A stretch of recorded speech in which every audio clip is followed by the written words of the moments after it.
कहानी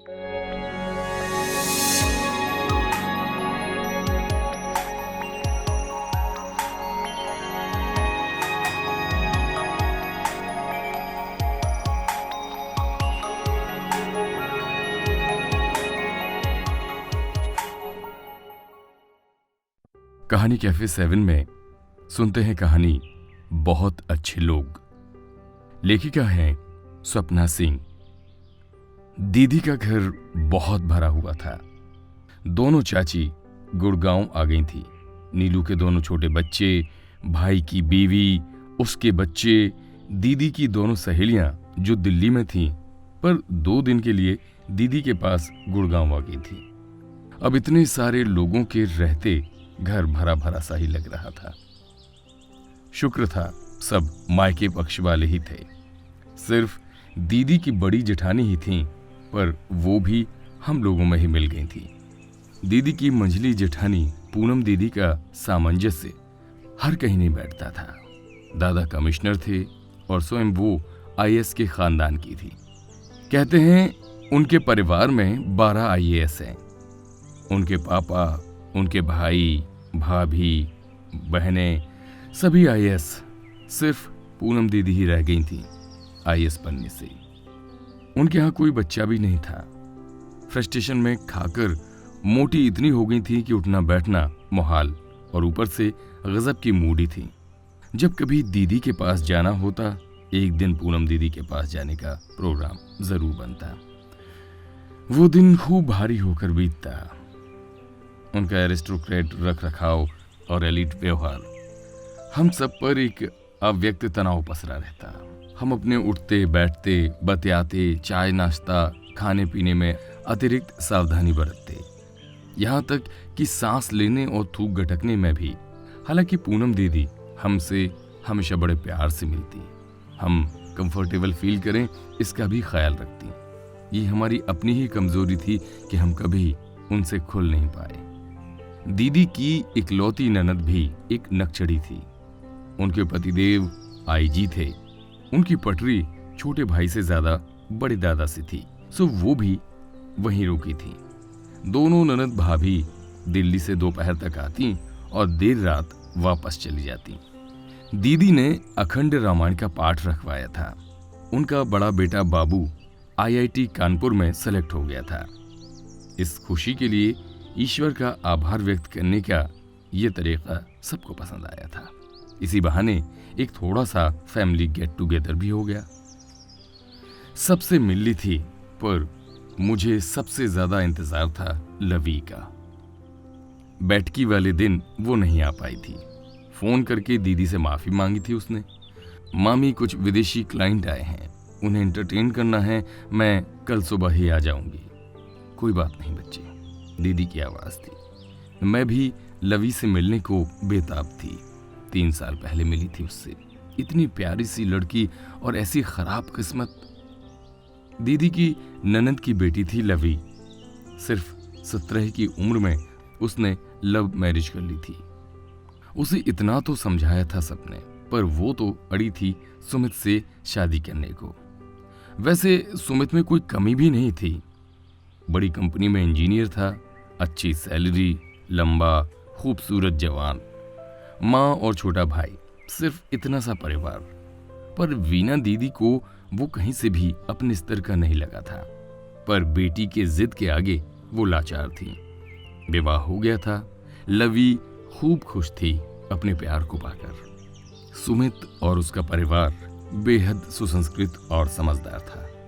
माँ को तो जैसे लवी के रूप में एक बेटी मिल गई थी। साल भर में ही लवी की गोद में गुड़िया आ गई। खुशियां मानो 2 गुनी हो गईं और जल्दी ही उनको नजर भी लग गई। बेटी 1.5 महीने की थी जब अचानक एक्सीडेंट में सुमित चल बसा। विधवा माँ पर तो वज्रपात ही हो गया। जवान बेटे का दुख मनाए या खिलंदेड़ी बहू के सुहाग लुटने का मातम मनाए, या दुधमुही बच्ची के सिर पे पिता का साया उठ जाने पर हाय हाय करे। अपने आंसू उस औरत ने आंखों के पीछे ढकेल दिए, सिसकियों का कंठ में गला घोंट दिया और लवी को संभालने में जुट गई। लवी को उन्होंने ऐसे सीने से चिपका लिया मानो वो उनके दिवंगत बेटे की थाती हो।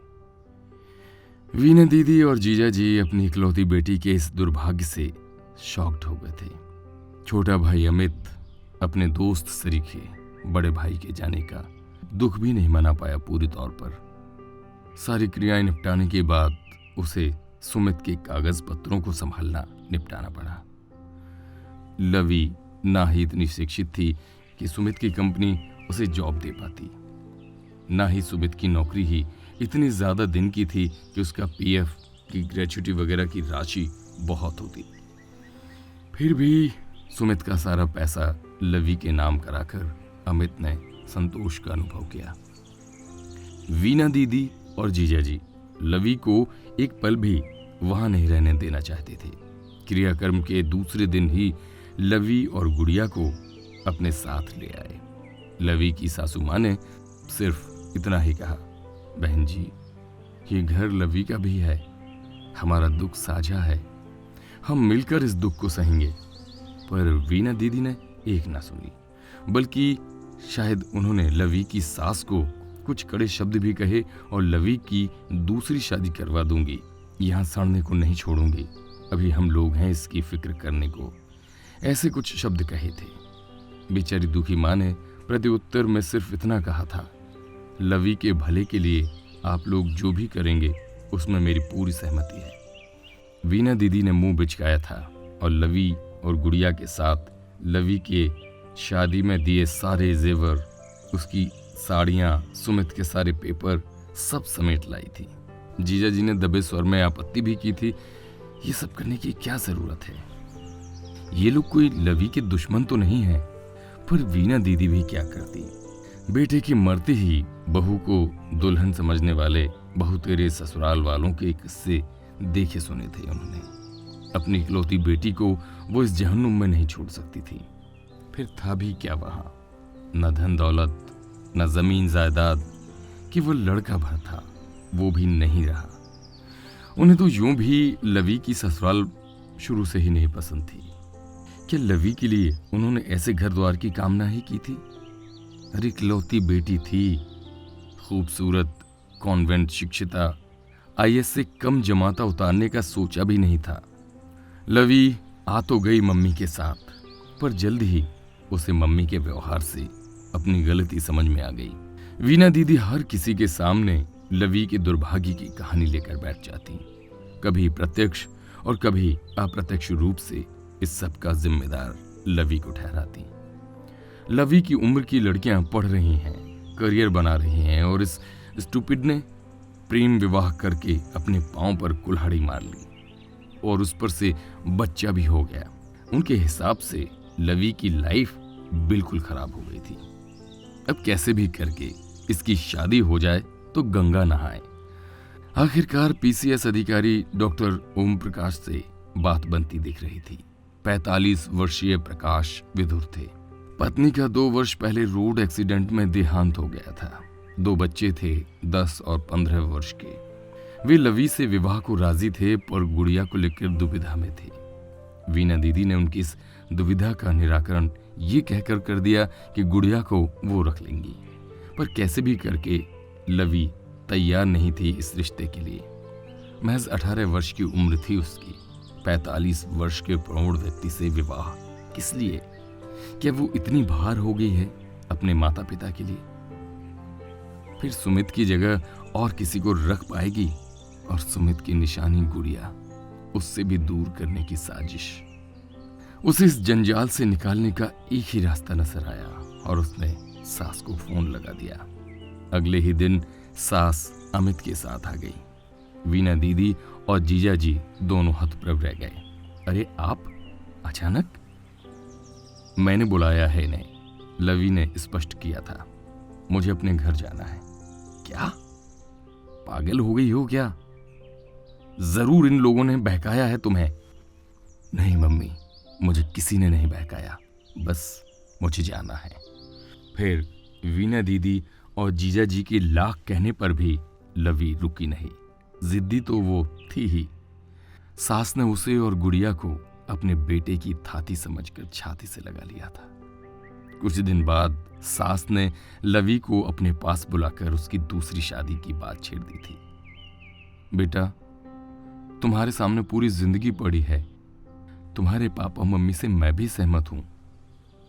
तुम्हें फिर से अपने जीवन को संवारने का पूरा हक है। मां, आप भी वही बात लेकर बैठ गई। आप पर भी भार हो गई हूं मैं। नहीं बेटा, तुम और गुड़िया इस घर की रौनक हो और इस रौनक को मैं अपने ही घर में रखना चाहती हूं। तुम अमित से शादी कर लो। मैंने उससे बात कर ली है, उसे कोई आपत्ति नहीं है। क्या क्या कह रही हैं आप? लवी को लगा उसने करंट छू लिया है। एकाएक वो बेचारगी में रो पड़ी। मां, प्लीज दोबारा कभी इस बात को मत कहिएगा। ऐसा कभी नहीं हो सकता। उसका रोना देख फिर सास ने संबंध में कुछ नहीं कहा, लेकिन लवी सारा जीवन ऐसे कैसे गुजारेगी, ये चिंता उन्हें चैन नहीं लेने देती थी। आखिरकार उन्हें लवी के सामने दूसरा प्रस्ताव रखा। ठीक है, तुम्हें शादी नहीं करनी, लेकिन यूं घर में बैठे रोते रहने से तो जीवन पार नहीं लगेगा। तुम दिल्ली जाकर फैशन डिजाइनिंग का कोर्स करो। यहां गुड़िया को मैं संभालूंगी। अमित भी वही है, तुम्हें सहारा रहेगा। लवी ने यह प्रस्ताव सहर्ष स्वीकार कर लिया था। गुड़िया को मां के पास छोड़कर वो निश्चिंत होकर दिल्ली चली गई। मां बीच बीच में गुड़िया को लेकर आती रहती। उस दौरान वो हॉस्टल छोड़कर अमित के फ्लैट में रहने आ जाती। गुड़िया, वो, मां और अमित, यही छोटा सा परिवार अमित को भी उन दिनों घर जैसा लगने लगता। उसकी अभी शादी नहीं हुई थी। उसे मां की बात याद आती थी। लवी को वो पसंद करता था। गुड़िया को पिता का प्यार देना चाहता था, पर लवी की नाराजगी से उसे डर लगता था। मां ने उसे समझाया था, तू बस निस्वार्थ भाव से लवी का ख्याल रख। यहां वो अकेली रहती है, गुड़िया भी उससे दूर है। फिर सुमित की यादें उसे चैन ना लेने देती होंगी। अभी उसे पति नहीं, दोस्त की जरूरत है। उसका ख्याल रखो दोस्त बनकर। अमित यही कर रहा था। धीरे धीरे वो लवी के करीब पहुंच रहा था। लवी को भी उसका साथ अच्छा लगने लगा था। उसके सानिध्य में उसे सुरक्षा महसूस होती।